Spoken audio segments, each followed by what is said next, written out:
Good evening, everyone. Welcome along to the SFC interviews here with former Stevenage centre-back Barry Laker today. So how's things, Barry? Of course, it's very difficult times through lockdown and, finally we'll be able to do a little bit more as of Monday, isn't it now, just the next few days? Yes, all fine my end. How's things with you, Mike? Yeah, doing well. Doing really good. And I know we were just talking just a moment ago in regards to these interviews that I've been doing. I've actually done, this is my 71st one of these interview streams, and I spoke to one of your former teammates at Stevenage, who was also with you at Farnborough as well. Dan Carroll was one of my first 5 or 6. Yeah, remember that name very well. And so there was quite a few others as well, as I mentioned. But when you were brought in by Graham Westley, coming across from Farnborough. And what was it that, what were sort of those deciding factors in you coming across to Stevenage? And of course, Farnborough had just got to the FA Cup as well, hadn't they? And had a good run there against Arsenal. It was a really strange time. We just got knocked out of the fourth round of the FA Cup by Arsenal, as you quite rightly say. And it all came as a bit of a surprise, Mike, to be honest. Graham was Mr. Farnborough. He was the manager, the chairman, and he decided he was going to up and leave and go to Stevenage. I knew nothing about it until turning up at training one evening and asked to go in. I think we were asked to go in maybe like an hour and a half earlier for a meeting. Didn't have a clue what it was about, to be honest. Yeah. And he explained he was going to Stevenage, and he was prepared to take 6 or 7 of us with him. To be quite honest with you, I just left teaching at the time and gone full time.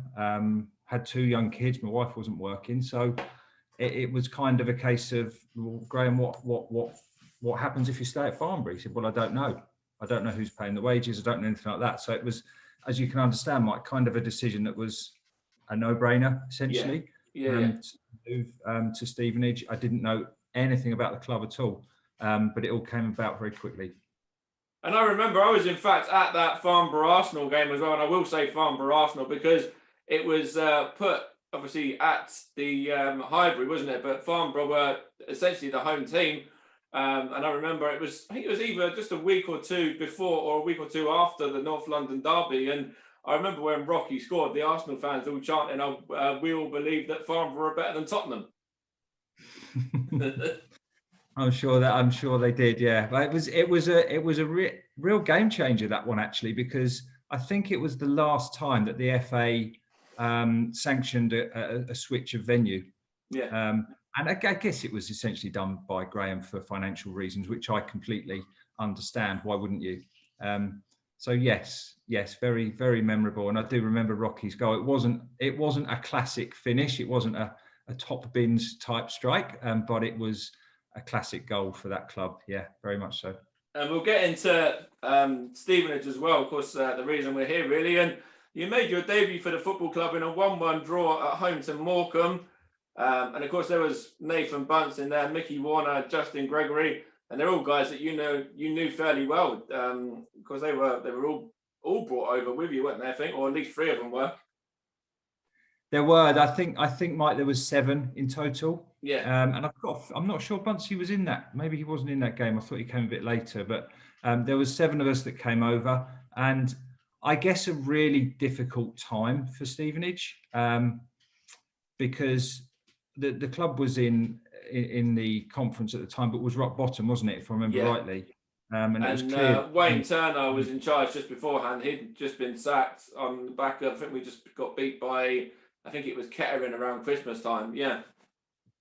That's right. And it was a tough time for everyone. I remember specifically the first game where we were involved without playing was, I think it was an FA Trophy game away at somewhere like Tamworth, possibly.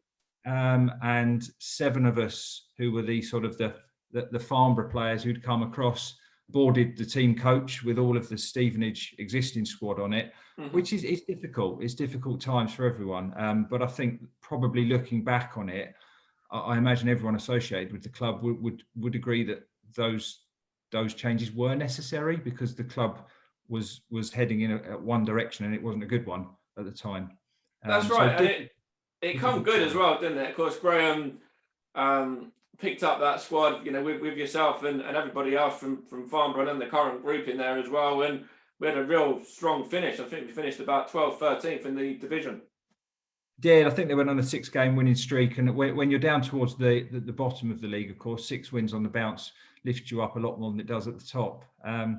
So yes, it was a sort of a January towards the end of the season, a sort of maybe a 14, 15 game burst of big change for the club. There was some real key players in that, Mike. I think the likes of Jason Goodliffe, who remained at the club and played and kind of played a big part in galvanising the dressing room, which was a very split dressing room at the time, because people were obviously worried about their futures, and that's understandable in non-league football, isn't it? I mean, it pays the rent for people, but very often it doesn't pay a lot else, and people are sitting on 1, maybe 2-year contracts. So at that time, it needed some real leadership, that dressing room, and I think from the likes of Jason and Lionel Perez, who you'll remember fondly, I'm sure. Absolute character, Lionel, real character, yeah. Real character, and I think that's what the dressing room got, and that's what the team benefited from at that time. And you scored what turned out to be your first goal for the club in the second game that you played away at Hereford. And of course, for yourself as a defender, keeping them out is the main aim. But how important is it for you to get a couple of goals and contribute in that kind of aspect of it as well? Yeah, always nice to score. Obviously, as a centre back, you just think about clean sheets first and foremost. You'd rather win away at Hereford 1-0 than win 6-3, I think is fair to say as a defender. I think we ended up drawing that day. I think that was a 2-2 draw, if I remember rightly. Yeah. So took a bit of a shine off the first goal, but it was nice to score it. I think I remember Anthony Elding saying to me after that game, "Oh, Baz, you're off the mark. You got your first goal. I'm still waiting for mine." And then he went on and scored bundles and bundles for the club. So I do remember that game. And for a centre back like yourself as well, I bet you were grateful to have Anthony on your team rather than competing against him. He's a great player. Yeah, he was a great player, Anthony. I think he went on. Didn't he end up at Leeds United? Yeah, Leeds, and then I think he's last I knew was out in Ireland. Yeah. Yeah, so much talent, and I know Graham loved him as well. Graham was himself an ex-centre forward, which kind of gives that bond to people who play in the same position. So I imagine he's fondly remembered by the Stevenage fans, I imagine. And 100% it's him and Steve Morrison. Of course, there's plenty of goal scorers that we've had there. Matty Godden as well, who's now in the Championship with Coventry. It's those three. They're the ones that everyone kind of remembers. Yeah, the centre forwards that everyone kind of remembers at Stevenage. Yeah. So we'll move on to the next question, or the next point really now. We went on a 7-game unbeaten run, beating Barnet and also drawing with Woking in there as well. And what are your memories of those derby games like? Now tell me, I never quite understood the rivalry with Stevenage and Woking. Where did that all come from? Because I was told about, I think it must have been Jason or someone like that, or Mark Westhead or someone like that said, "Oh, we've got Woking next week. It's a big game for the club." But I never understood why that was. It's come back from the really sort of mid-90s, I think it was, where the club and Woking were basically fighting it out for promotion, I believe, and it all kind of come from that.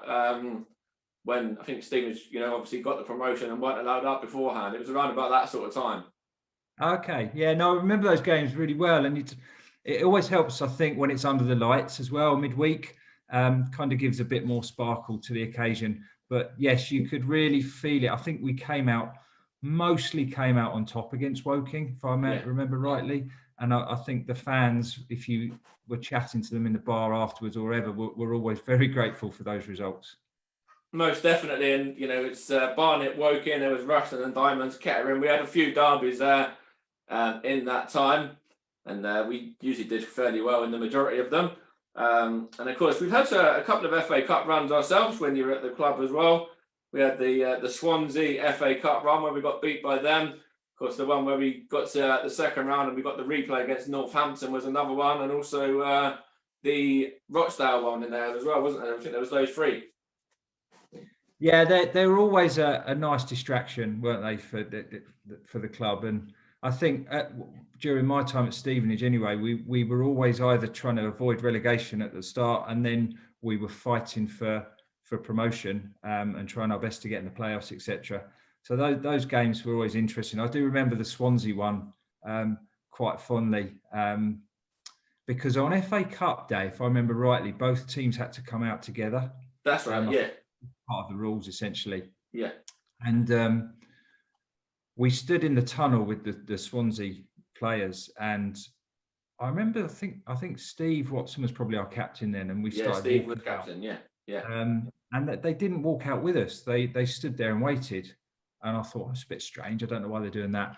But anyway, I realised why about 3 seconds later when this was at the old Vetch field, and they had a sort of a caged tunnel where you walked out. Yeah. Hands were over the top of it, and these little nails or pins or whatever started landing on our heads. Oh, so they were aiming stuff at the okay. Yeah. That was the old welcome to the Vetch field, I think. I remember getting on the pitch. I think they had that trundle up front, and they had some big striker called Nugent, I think.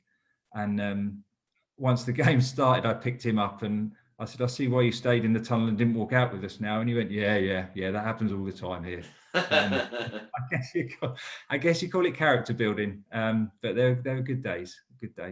And I remember that game very well. In fact, I think it was me, my dad, my brother. In fact, I don't even know if my brother did come, and a mate of my dad's who lives down here in Stevenage, or did live down here in Stevenage at the time. And he's a big Swansea City fan. He's a policeman as well.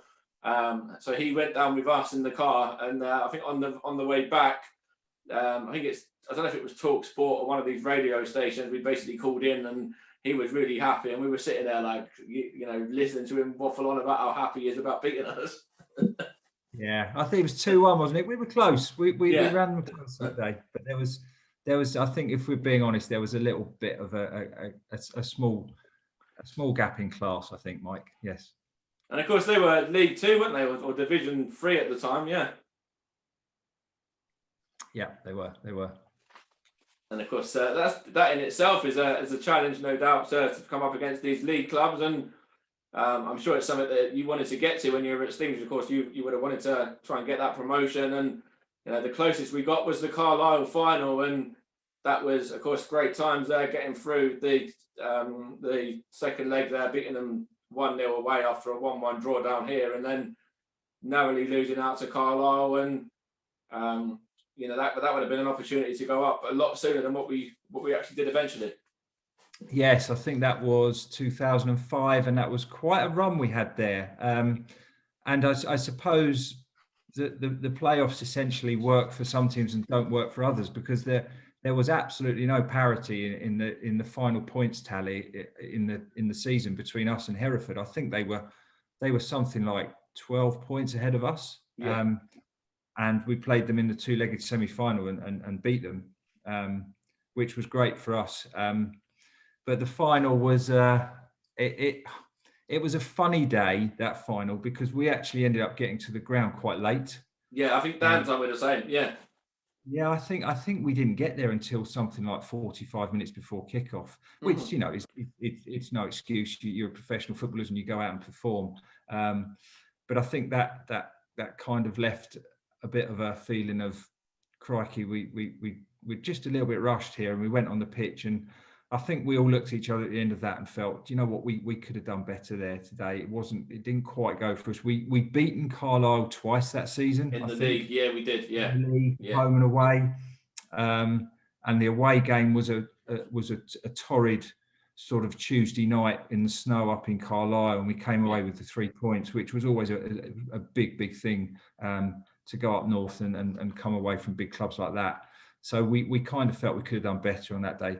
Mickey Warner had a big chance, didn't he, towards the end, which I still speak to Mick. He lives in Finland now. That's right, yeah.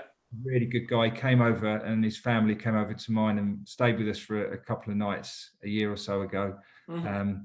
And he was still shaking his head about that chance, because he never scored many, Mick, but he'd love to have knocked that one in. And we had a few chances in that game. Of course, you mentioned Mickey's chance there, but Darren Stamp had that one off the line as well. And there's a few opportunities that we had. I think when I spoke to Darren, he was a bit. He was kicking himself a bit at the fact he didn't manage to bury that one because he had a good record for, goal scoring record for us as well.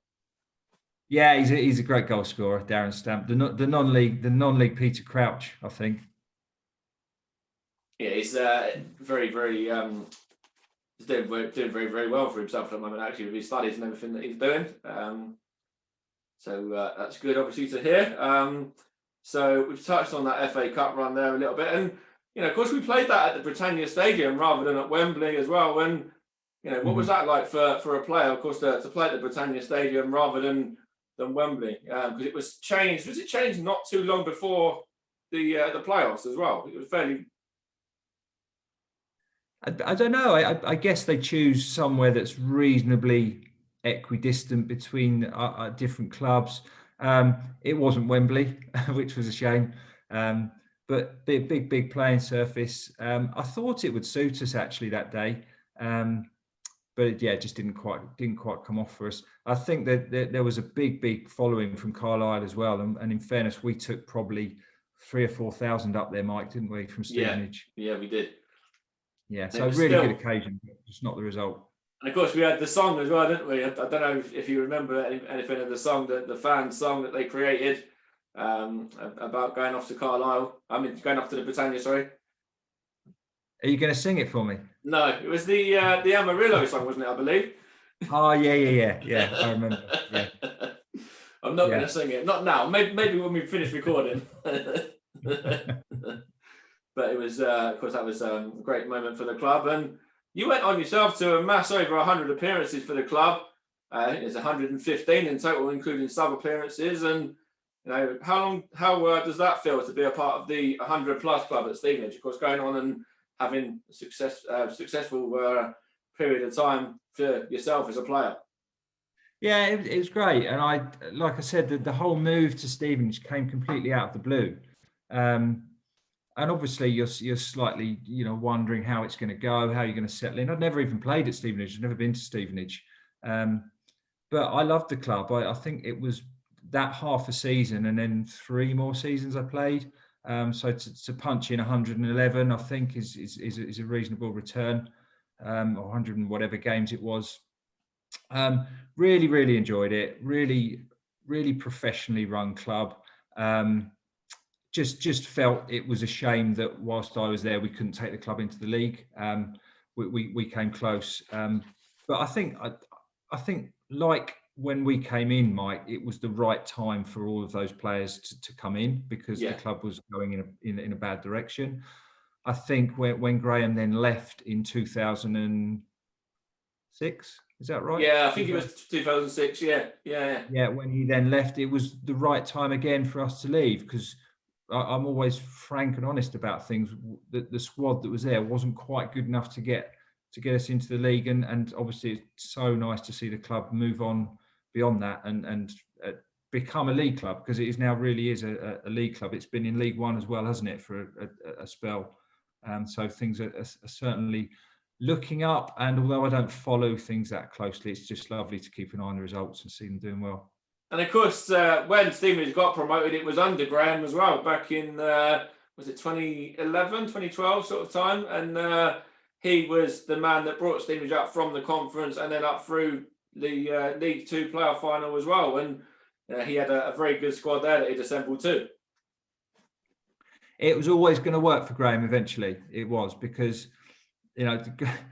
Graham, by his own admission, is Marmite, isn't he? People will love him or hate him. I personally played for Graham for 6 years, I think, and I can't really speak highly enough of the man in the way that he looked after me. I think if you worked hard for him and you showed respect and you dedicated yourself to the shirt that he put on your back, as that was a phrase that he would always repeat in the dressing room. If I'm putting a shirt on your back, I want to see you perform. Yeah. And then he'd look after you and he'd respect you back. And kind of as a player, that was all you ever wanted, really.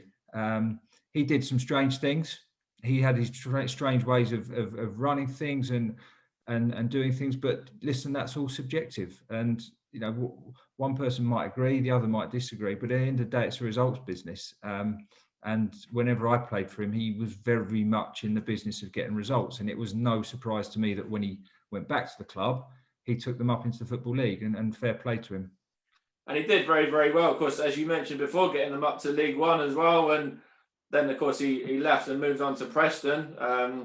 Of course, you can't hold that against him when he's obviously moving up a few divisions. That's fair enough. You want to, better yourself, and you want to move on to the heights that you can, the highest of heights you can get to. So, fair play. And of course, even then, we brought Gary Smith in, and I think we were beaten by Sheffield United, if I believe correctly, in the semi-final there. And we could have even gone on and imagined Stevenage in the Championship. What a feat that would have been. It would have been amazing. It would have been amazing. And I've always said this about managers as well. In football, I mean, a manager is always only, what they say, 6 or 7 games away from the sack, aren't they? Yeah. So when a manager's doing well and they get the opportunity to move on to a perceived higher level, why would they not do that? Because they're very, very quickly be taken away and out of a job. So to move up to a club that's got a bigger fan base, which Preston North End is a big history as well, yeah, huge club. I don't blame managers for doing that one little bit, and fans might sometimes think, oh, they've shown no loyalty, etc., etc. But they're 6 or 7 games away from the sack at any moment in time, so I don't blame them. Nah, you have to take your opportunity when it's there, when you get it. Yeah, 100%. So you played alongside some players in that we mentioned earlier, the likes of George Boyd, Anthony Eldon as well. And when did you know that George Boyd was going to go on to the heights that he did in particular? Of course, going to Hull and teams like that, and going play internationally. Yes. I think George was when I came to the club. I didn't just have a football contract. It was a contract where I was kind of tied in to do some sort of work and liaison work with the youth team as well. Okay. Occasionally. I just went to watch a few games, and George wasn't in the first team when I first joined. Right. I think the previous manager had played him a little bit, but then taken him out again. And I went to watch him play in a youth team match at Oxford City, I think it was. And he was by far the best player on the pitch by distance. And you knew straight away where he was going. And I say that for the very reason that his attitude and his level-headedness was all in place. He could have been cock of the hoop in that dressing room, by far and away the best player. They all knew it. Everyone knew it. Everyone on the opposition knew it. But he was the one that would be there at the end of the game, leading the warm down.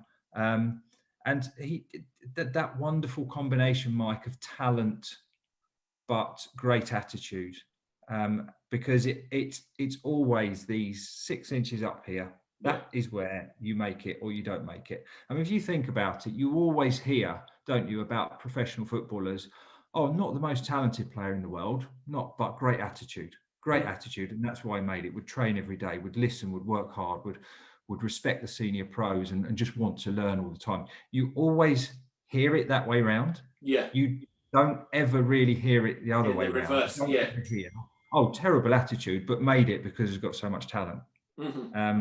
And George, I knew from the first time I watched him. And then ironically, he used to come and train with the first team, and he'd regularly put myself and Bunsey and Jason Goodliff on our backsides in training. Yeah. And then he'd apologise for doing it because he was such a humble young man. Mm-hmm. So that's probably the biggest compliment I can pay to George. He's excellent. And of course, we mentioned before we started the stream that Stevenage play Salford at the weekend, which is where George is now. And I'm sure if there were fans there travelling up to Salford to see that game, then they'd definitely get a very good reception from the Stevenage fans if they were in that ground. Absolutely. And I think George, he went from Stevenage to Peterborough. Is that right? It is. Yeah. Yeah. And that was a big move at the time. But to see him go on and on, it's been fantastic. I remember seeing him score a goal for Burnley against Manchester City on the telly. So I was fist pumping, and yeah, it's just nice to see. And so what have we got on here now? You also played alongside Ronnie for a while, Ronnie Henry as well, who's now gone on, and he's now the club's all-time record appearance holder. And he's had that testimonial as well the season before last, and he was a big part of the promotion sides as well. And he's now working with the academy there. And how valuable do you believe that his experience and knowledge of the game is going to be for those youngsters coming through now? Ronnie, yeah, he's had many years. Is he still playing? I think he's playing at Billericay, but he's also coaching the academy. Is he? Good man. Yeah, I mean, he came in on trial when I was at the club, actually. From Spurs, just been released by Spurs, hasn't he, or something like that? Yeah, I think he came in for somewhere like Spurs. And do you remember we had Theo Foley coaching us for a while? Mm-hmm. Who obviously had coached the famous Arsenal back four in the past. Yeah. And Theo liked him straight away, and what a good judge of character he was. The thing about Ronnie was you could have put Ronnie in any position on the pitch. I'm not sure I've ever seen him in goal, but you could put him in anywhere else. Maybe not up front. I think he scored 4 goals in his however many years he was at the club. So maybe don't try and put him up front. Yeah. Did he? Well, I bet he'd have done all right, because he had a great touch, great vision, such an intelligent footballer. 2-footed, you could probably play him left back, right back, wouldn't make a difference. And he was young when he came to the club when I was there, and could read the game like a book then. So I imagine now I imagine those younger players are getting a lot out of Ronnie.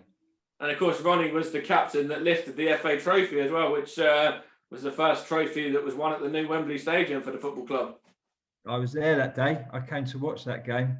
Yeah, I've snuck into a couple of games at AFC Wimbledon to see Stevenage when they were in the same league. That must have been conference. Yeah. And I was at that. Or League Two, maybe as well. Yeah. Yeah, possibly it was. Yeah, but 2-0 down at Wembley. Was that right against? That's it. Kidderminster. James Constable getting a brace for them. Yeah. Yeah. And then 1-3-2. I think actually was John Nurse on the bench that day. I believe he was. Yeah. Yeah. He was. I'd still keep in touch with John. He's a good friend, and I think I kind of went to see him play as well. So I gave him a bit of stick because he didn't get on the pitch. That's it. Yeah. Yeah. Great to see them win that. And actually, there was a few of your old boys, and I think AJ was in goal as well that day.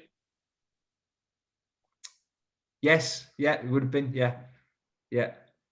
So there was a couple of others. I think I'm not too sure. But obviously, you knew Ronnie as well a bit, but mostly it was those 2 or 3 there. And we touched on that there. What are your thoughts on the job that Alex Revell's done? I know we've spoken about it a little bit through our messages, and of course, it might be unlikely that the club are going to get into the playoffs now, but to be on the run that they're on, 12 games unbeaten at the moment, real upturning fortune on the back of last season and even the start of this as well. Yeah, it's fantastic, isn't it? And I don't know too much about how the playing squad's changed, etc. But sometimes it doesn't take a lot to change things. It's small tweaks, and then that confidence grows, and then it snowballs and snowballs. And obviously, I can't comment on anything that's going on at the club because I don't know anything about it. But it sounds like that Alex is doing a fantastic job. It's really. I was really worried last year about the club sort of dropping back down into the conference because it sounds slightly sort of aloof to say Stevenage is a league club because there's lots of clubs like Notts County who would consider themselves league clubs, aren't there? But are not anymore. And even like Barnet as well. Barnet, I think they're about second bottom in the conference. Yeah. Barnet, yeah. And no one has a divine right to be in any particular league, of course, do they? No. But it would have really saddened me to see Stevenage go back down into non-league because the ground now is fully developed, I think, as well. And I know it looks really good now. When you see it, even just from watching on iFollow and stuff, it's going to be great to get back in there again because obviously the East Terrace is the East Terrace. That's what everyone knows where the atmosphere comes from, and the main stand is obviously the opposite end of that. And the new North stand, I know when you were playing, you could only get couple of hundred people there, and it was not even a shed end really, was it? Yeah. The one as you come out the tunnel on the left, behind that goal. Yeah, that's it. Yeah, I used to kick lots of balls over there into the road. Yeah.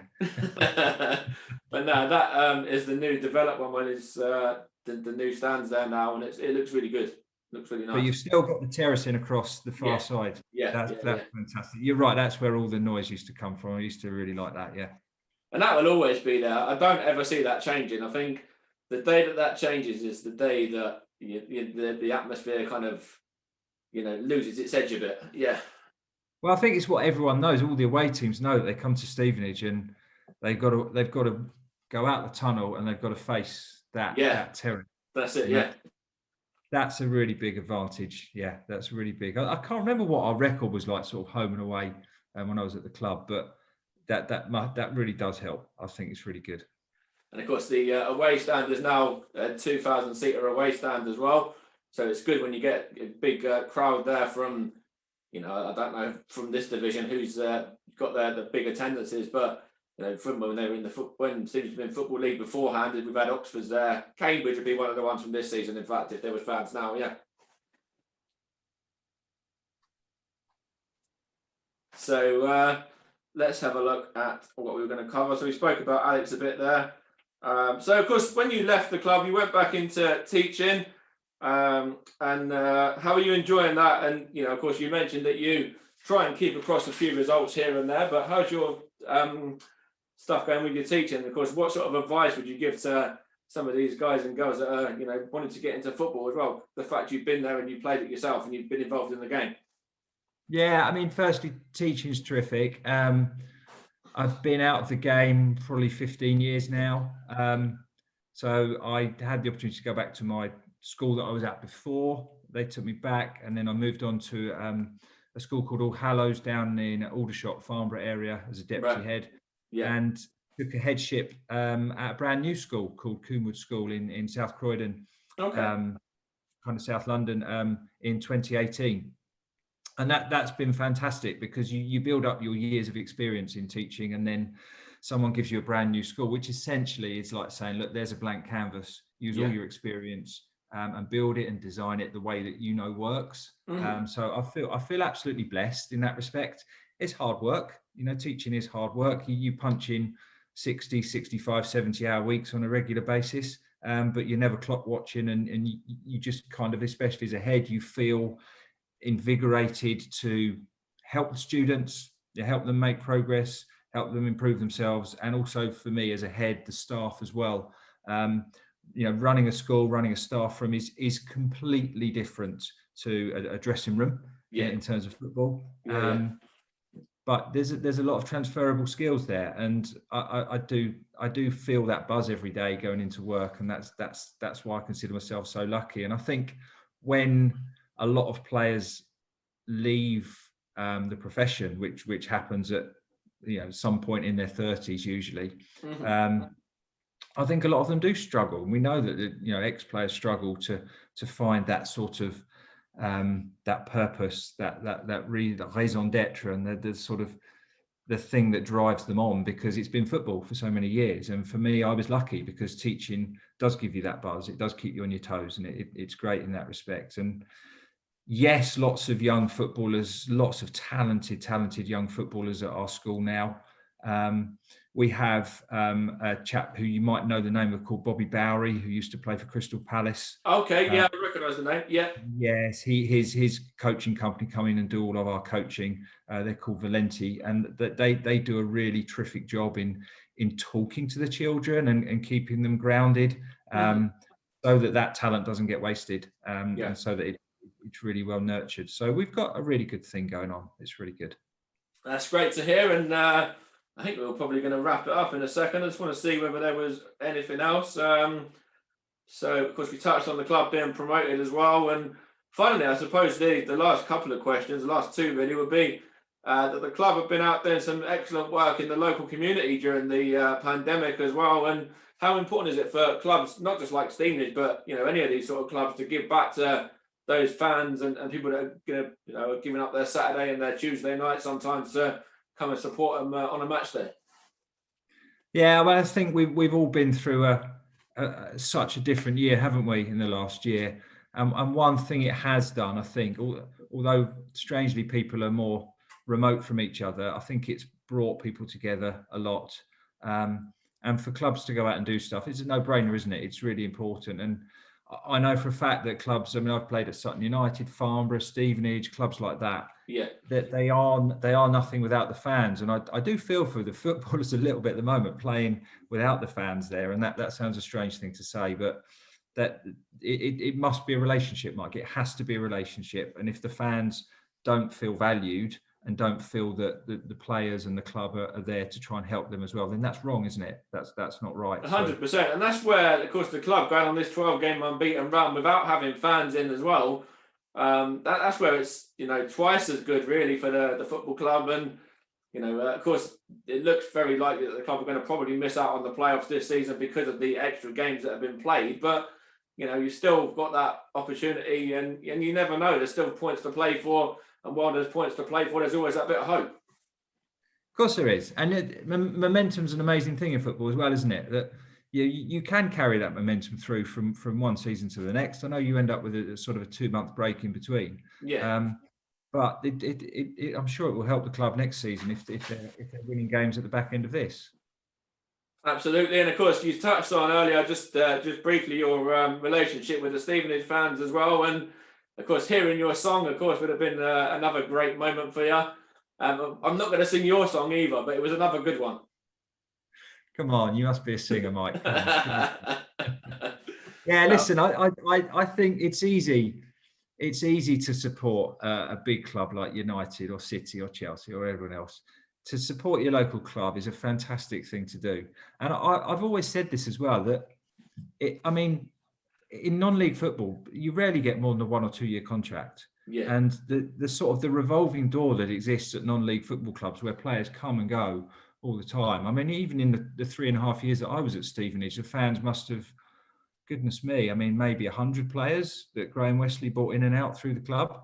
And that's hard for people because they want to feel that bond with certain squads that stay, don't they? And I think, well, you say you had 100 players through that time there in those 3.5 seasons. I think we had about 50 players just from last season alone. That's why obviously the club were struggling as they were, because there was such a turnover in players. Yeah, I completely, and top respect to the fans, because they continue to support through thick and thin. That's not easy to do sometimes, I guess, but it really does need noting that it's their passion and it's their club, and it's nice to hear that there is obviously a strong bond going on by the sounds of it, Mike, between the fans and the clubs now. So yeah, long may it continue.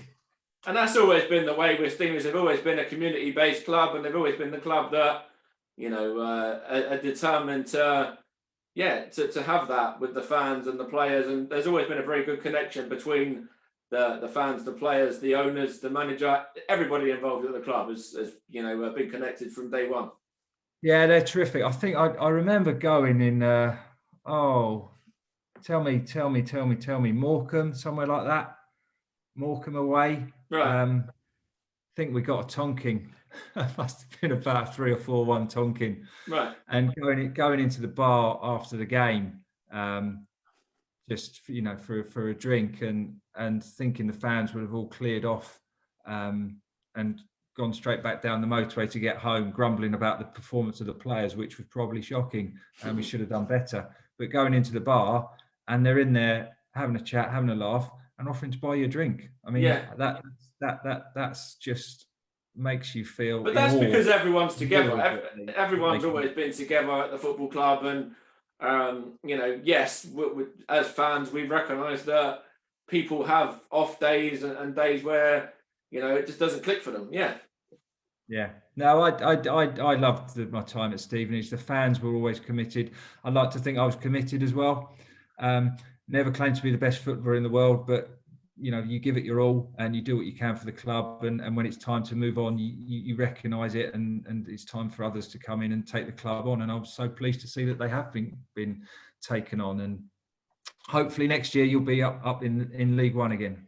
Hopefully, that'd be great. It'd be a big achievement. And of course, when you left the club, you left because you had an injury as well, didn't you? So how's that all been holding up? As the injury, is that there's no lasting effect from that or anything like that? Is there, or everything all right on that end now? No, it's back it's the spine, and the spine where it's sort of the discs have crumbled, so you run around on it too much and your back seizes up and your glutes seize up and your hamstrings go. And to be honest with you, I was always considered myself a sort of a 40, 45 game a season man. Right. In the last year, I think I only managed about 24, 25 games. Mm-hmm. And it just didn't feel right, Mike. It wasn't me. I wasn't one that wanted to be in the treatment room while everyone else in the squad was out putting it in on the training pitch. And that wasn't me. So slightly premature departure, perhaps, at the age of 32. But I just didn't want to be that player that was taking the wages without really performing to the level I knew I was capable of, and just getting frustrated with people like Boyd and Nurse running rings around me in training. That's a good place to leave it, I think, there, Baz. So thanks very much for your time this evening. And, you know, I'm sure you'll go on and you'll do very, very well in terms of your head teacher role that you're in at the moment. And I'm sure everything's going to be absolutely fantastic there, mate. So all the very best to you. Oh, listen, thanks, Mike. And God bless to everyone at Stevenage. You're a great bunch. All the best. Cheers. Thanks a lot, Barry. Cheers. Bye-bye. Bye-bye.